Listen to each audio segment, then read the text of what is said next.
ख़वातीन इस्लाम, आप सिर्फ अपने बारे में ये सोचें, इस वक्त पूरी दुनिया में बिगाड़ बड़ी तेजी के साथ बढ़ रहा है। जवान बिगड़ रहे हैं, शादीशुदा बिगड़ रहे हैं, बच्चे बिगड़ रहे हैं, बच्चियां बिगड़ रही हैं और माहौल डे बाय डे बिगड़ता चला जा रहा है।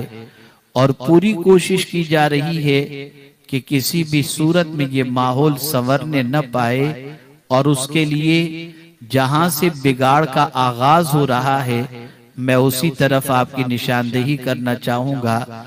मेरे प्यारे आका सल्लल्लाहु ताला अलैहि वसल्लम के प्यारे दीवानों और ख़वातीन इस्लाम, आप जरा सोचें कि इस वक्त बिगाड़ किस शोबे के अंदर नहीं है। हर शोबे के अंदर, हर डिपार्टमेंट के अंदर, हर महाज पर बिगाड़ ही बिगाड़ नजर आ रहा है। जवान बिगड़ते नजर आ रहे हैं, बच्चियां बिगड़ती नजर आ रही हैं, मियाँ बीवी की जिंदगी के अंदर परेशानियां नजर आ रही हैं, बीवियां बिगड़ती नजर आ रही हैं, शौहर बिगड़ते नजर आ रहे हैं, नस्लों की नस्लें तबाह होती नजर आ रही हैं। आखिर इसके पीछे वो कौन सी चीज है जिसकी वजह से नस्लों की तबाही हो रही है और पूरा मुआशरा तबाही के दहाने पर है? हकीकत ये है कि हम आज कोशिश कर रहे हैं कि सोसाइटी में करेक्शन हो, चंद बुराइयों के खिलाफ आवाज उठाई जाती है। जिना न करो, बदकारी न करो, नजरबाजी न करो, इस आवारगी न करो, नमाज की पाबंदी करो, झूठ से बचो, बुराइयों से बचो, गुनाहों से बचो। लेकिन हम देख रहे हैं कोशिशों के बावजूद, जुम्मा के खिताबात के बावजूद, जलसे और इज्तिमाआत के बावजूद मुआशरे में संवरने का माहौल दिखाई नहीं देता। आखिर इसकी वजह क्या है, इसका सबब क्या है? तो ख़वातीन इस्लाम, अगर तवज्जो के साथ आपने गुफ्तगू समाअत फरमाई तो आज आपकी अजमत भी आपको समझ में आएगी, आपकी रिस्पॉन्सिबिलिटी भी आपको समझ में आएगी, आपका मकाम भी आपको समझ में आएगा। आप जरा सोचें, मेरे प्यारे आका सल्लल्लाहु ताला अलैहि वसल्लम के प्यारे दीवानों और ख़वातीन इस्लाम, पूरी दुनिया इस वक्त जो कोशिश कर रही है वो किसको बिगाड़ने की कोशिश कर रही है, किसको फ्रीडम देने की कोशिश कर रही है, किसके पीछे मेहनत कर रही है, किसको आवारा बनाने की कोशिश कर रही है?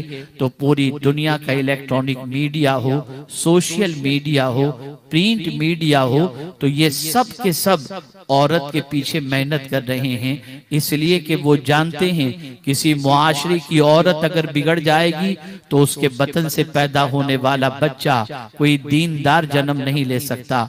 एक औरत बिगड़ती है तो घर का निजाम बिगड़ जाता है, एक लड़की बिगड़ती है तो माँ बाप की जिंदगी तबाह और बर्बाद होती नजर आती है। एक औरत के बिगड़ने पर पूरी सोसाइटी का बिगाड़ हो जाता है। आप अंदाजा लगाएं, मेरे प्यारे आका सल्लल्लाहु ताला अलैहि वसल्लम के प्यारे दीवानों और ख़वातीन इस्लाम, औरत के बिगड़ने पर पूरी सोसाइटी, पूरा माहौल, पूरा मुआशरा तबाह और बर्बाद हो जाता है। इसीलिए औरत को चार दीवारी से निकालकर, पर्दे से निकालकर, नेकी के रास्ते से निकालकर आवारगी के रास्ते पर ले जाने के लिए आज पूरी दुनिया सरमाया खर्च कर रही है, पूरी दुनिया दौलत खर्च कर रही है कि किसी न किसी तरीके से औरत पर्दे से बाहर आ जाए, औरत बेहिजाब बन जाए, औरत बेपर्दा बन जाए, औरत नमाज की तर्क करने वाली बन जाए, औरत शरीयत की पासदारी छोड़ दे, औरत बावुजू रहना छोड़ दे, औरत नमाज पढ़ना छोड़ दे, औरत तिलावत करना छोड़ दे। इसलिए कि एक औरत बिगड़ती है तो नस्लें बिगड़ती हैं। किसी कहने वाले ने बड़ी प्यारी बात कही है और इसे जिंदगी भर के लिए मेरी बहनें दिलो दिमाग के अंदर महफूज कर लें। अल्लाह अकबर। अगर बाप दीनदार होता है तो दीन घर के दरवाजे तक पहुंचता है, और अगर माँ दीनदार होती है तो दीन नस्लों तक पहुंचा करता है। याद रखें, एक औरत का संवरना सोसाइटी के संवरने का सबब बन जाता है, एक औरत का संवरना पूरी नस्लों के संवरने का सबब बन जाता है, एक औरत के सीधे रास्ते पर चलना पूरे खानदान के सीधे रास्ते पर चलने का जरिया बन जाता है। और कभी ऐसा होता है, सुधरी हुई एक औरत के बतन से अगर कोई बच्चा जन्म लेता है तो वही बच्चा पूरी दुनिया के सुधारने वालों के अंदर शामिल हो जाया करता है। आप अंदाजा लगाएं, आज औरत ये समझ रही हैं कि वेस्टर्न कल्चर ने और वेस्ट ने हमें आजादी अता की, इस्लाम पर्दे की पाबंदी का हुक्म दे रहा है, गैर मर्दों से मिलने की पाबंदी लगा रहा है। लेकिन ये कितना अच्छा कल्चर है, किसी से भी फ्रेंडशिप कर लो, किसी से भी दोस्ती कर लो, किसी के यहाँ भी रहने चले जाओ, कोई रोक टोक की बात नहीं।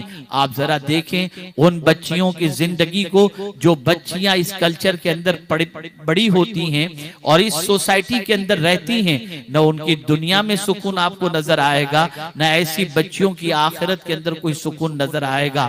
लेकिन उन औरतों की जिंदगी का जायजा लें जिन औरतों की जिंदगी का मामला ये है कि वो इस्लाम को अपनी निगाहों के सामने रखती हैं और रसूल आजम सल्लल्लाहु अलैहि वसल्लम की तालीमात को पेशे नजर रखते हुए अपनी जिंदगी को कानून इस्लाम के दायरे के अंदर गुजारती नजर आती हैं। आप देखेंगे बुढ़ापे में उनकी औलाद उनका साथ देती नजर आती है, ज़ईफी में उनके बच्चे खिदमत करते नजर आते हैं। लेकिन वो माएं जो आवारगी की जिंदगी इख्तियार कर लेती हैं या जो बच्चियां अपने बॉयफ्रेंड के साथ अपनी जिंदगी को गुजारती हैं, उनके बाद में पैदा होने वाली बच्चे उनको ताना देते नजर आते हैं और बुढ़ापे का सहारा भी नहीं बनते।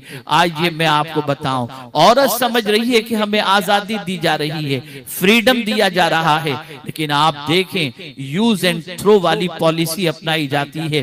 चंद दिनों के लिए किसी के साथ, फिर किसी और के साथ, फिर किसी और के साथ, फिर किसी और के साथ औरत का वकार मजरू हो रहा है। आज आप देखें जितने भी सामान फरोख्त किए जाते हैं, उन सामान के फरोख्त करने के लिए औरत को मॉडल की हैसियत से पेश किया जाता है, उसका नीम उरिया जिस्म दिखाया जाता है, उससे चीजें बेची जाती हैं और उसके बाद अपने ऐश कदे को तामीर किया जाता है और औरत की कोई आबरू नहीं रहती, औरत का कोई वकार नहीं रहता।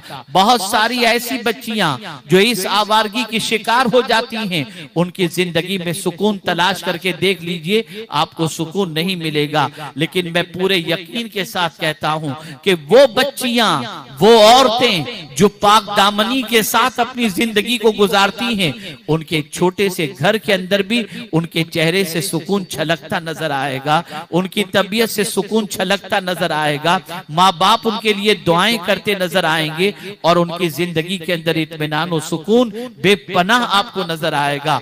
आकाए करीम सल्लल्लाहु अलैहि वसल्लम ने इरशाद फरमाया, और क्या ही खूब इरशाद फरमाया, अद-दुनिया मताउन। ये मुस्लिम शरीफ की हदीस है, रसूल आजम सल्लल्लाहु अलैहि वसल्लम ने फरमाया दुनिया के अंदर सब कुछ आ गया। आकाए करीम सल्लल्लाहु अलैहि वसल्लम फरमाते हैं दुनिया बरतने की चीज है, नफा उठाने की चीज है। आप अंदाजा लगाएं दुनिया के बारे में, दुनिया में कितनी चीजें हैं। हम अगर उसको शुमार करना चाहें, काउंट करना चाहें तो काउंट नहीं कर सकते। और दुनिया की सारी चीजों को रसूल आजम सल्लल्लाहु अलैहि वसल्लम ने नफा उठाने की चीज फरमाई।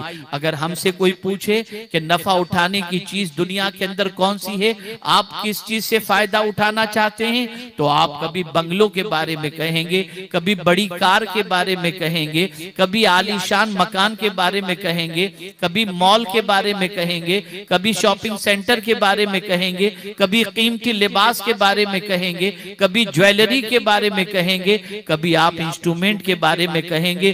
दुनिया की इन चीजों के बारे में आप ये कहेंगे कि ये दुनिया की चीजें मुझे मिल जाएं तो मैं बहुत खुश नसीब हूं कि मुझे दुनिया की ये चीजें मिल जाएंगी। दुनिया नफा उठाने की चीज है। अल्लाह अकबर, सारी दुनिया को सरकार ने कवर किया और फिर इस सारी दुनिया के बारे में कुरान ने क्या कहा, कुल मताउ दुनिया कलील। मेरे महबूब सल्लल्लाहु अलैहि वसल्लम फरमा दीजिए कि दुनिया की मता, नफा उठाने की चीज ये बहुत मुख्तसर है। अब आकाए करीम सल्लल्लाहु अलैहि वसल्लम से पूछते हैं, या रसूल अल्लाह सल्लल्लाहु ताला अलैहि वसल्लम, दुनिया नफा उठाने की चीज है, बरतने की चीज है, लेकिन सरकार ये तो बताइए इस दुनिया के अंदर बहुत सारी ऐसी चीजें हैं जो फायदा उठाने की हैं, हैं, लेकिन इन सब में बेहतरीन चीज कौन सी है जिससे फायदा उठाया जा सकता है?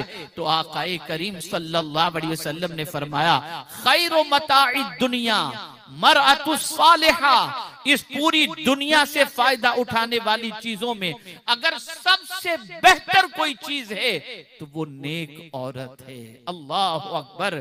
दुनिया की सारी नेमतों के कंपेयर के अंदर पैगंबर रहमत सल्लल्लाहु अलैहि वसल्लम ने नेक औरत को सबसे बेहतरीन फायदा उठाने की चीज बताया।